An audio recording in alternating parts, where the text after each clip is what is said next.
Staying in the NFL, former NFL defensive back Adam Pacman Jones was arrested early Monday morning after police responded to a report of an unruly passenger at a Cincinnati, Northern Kentucky International Airport. Authorities said Jones was booked on misdemeanor counts of alcohol intoxication, disorderly conduct, and terroristic threatening. That isn't good. An airport spokesperson said the police were called at 6 a.m. on Monday to help crew members with an unruly passenger on a flight scheduled for departure. And then they confirmed that Adam Pacman Jones was that passenger. He was arrested prior to takeoff. He was taken to Boone County Detention Center. Now, details about Pacman's arrest weren't immediately released, but Jones says that he was asked to be moved to a different seat because the phone charger for the two seats he had purchased wasn't working.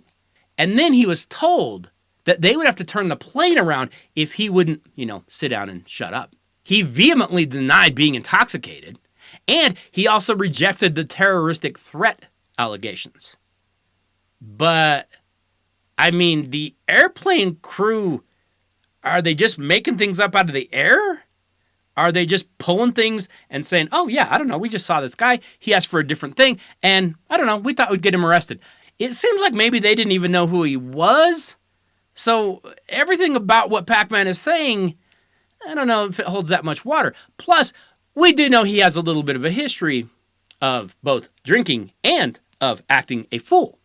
So this does kind of go in his wheelhouse, right? Following the arrest, though, Pacman would be released, and he would say, I'm hurt. This is very embarrassing. That is what he told WLWT-TV while leaving jail.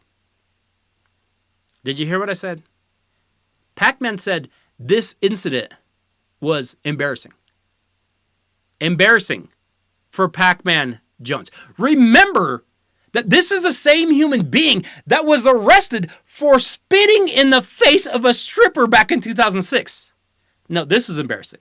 This is the same guy that was making it rain by throwing hundreds of dollars on the stripper stage back in 2007 in Las Vegas, and then becoming enraged when the dancers began to pick up the money, becoming so enraged, in fact, that he began bouncing one of the girls' heads off the stage. I'm going to be real honest here. Getting angry at airport personnel might be one of the least embarrassing things in Pacman's life. I don't know. He says he's embarrassed. I don't get it.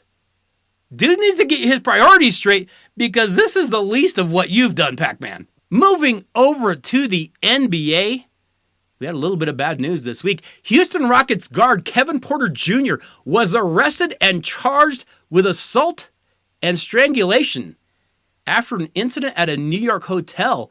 This also took place on Monday morning. That is according to the New York City Police Department. Police responded to a 911 call reporting an assault at 6:45 a.m. Can I just ask people, both of these were early in the morning. Why are you already drunk that early? Like, if you shut it down even at, 2 in the morning, aren't you starting to sober up a little bit? Little note to the young ones out there. Try to be sober by 6 a.m. Bad things happen. Anyways, New York City police arrested Porter and his girlfriend. Porter is just 23 and an investigation is going forward. Both charges against him will be felonies. Now, this incident involved Porter's girlfriend. Wait for it.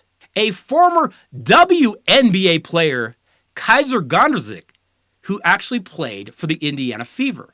Upon arrival, officers were informed that a 26-year-old female sustained a laceration to the right side of her face and was complaining about pain to her neck. The spokesperson said a preliminary investigation on scene determined that a known individual struck her multiple times upon her body and then placed his hands around her neck. The woman was transported to the hospital for evaluation, according to the police. We are in the process of gathering information involving the matter of Kevin Porter Jr., said the Rockets in a statement. We have no further comment at this time. The NBA also acknowledged Porter Jr.'s arrest, saying in a statement that the league office is in contact with the Houston Rockets and they are in the process of gathering more information. Now, you might not realize this, but Porter signed a 4-year contract that is worth as much as $82.5 million just last year. It's a pretty good contract for a young guy. But Porter has a history of off-court issues. He was drafted number 30 back in 2019 after spending just 1 year at USC, where he was suspended for conduct issues as well. He then played his entire rookie season for the Cleveland Cavaliers, but he didn't join the team for the next season because, again, he had some personal reasons, they said.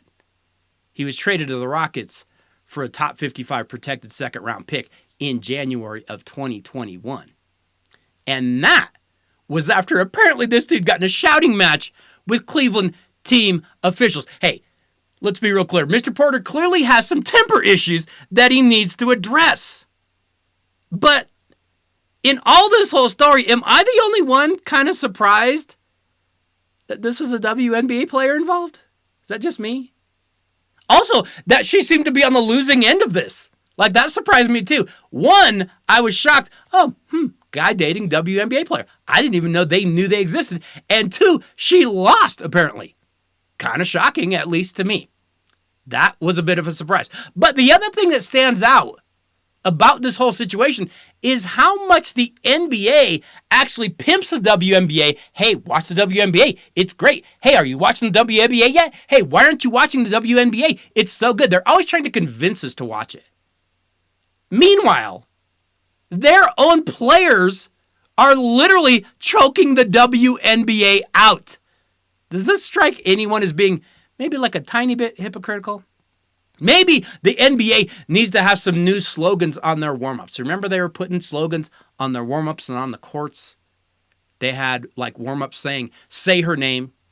I mean, maybe they should have said, say her name while you're choking her. I don't know. Maybe instead of we can't breathe, they could have put she can't breathe. I don't know, just lobbing out ideas. Or perhaps instead of the WNBA going with that slogan, we got next, they could change it to we got next as long as the NBA doesn't sock us in the face and choke us.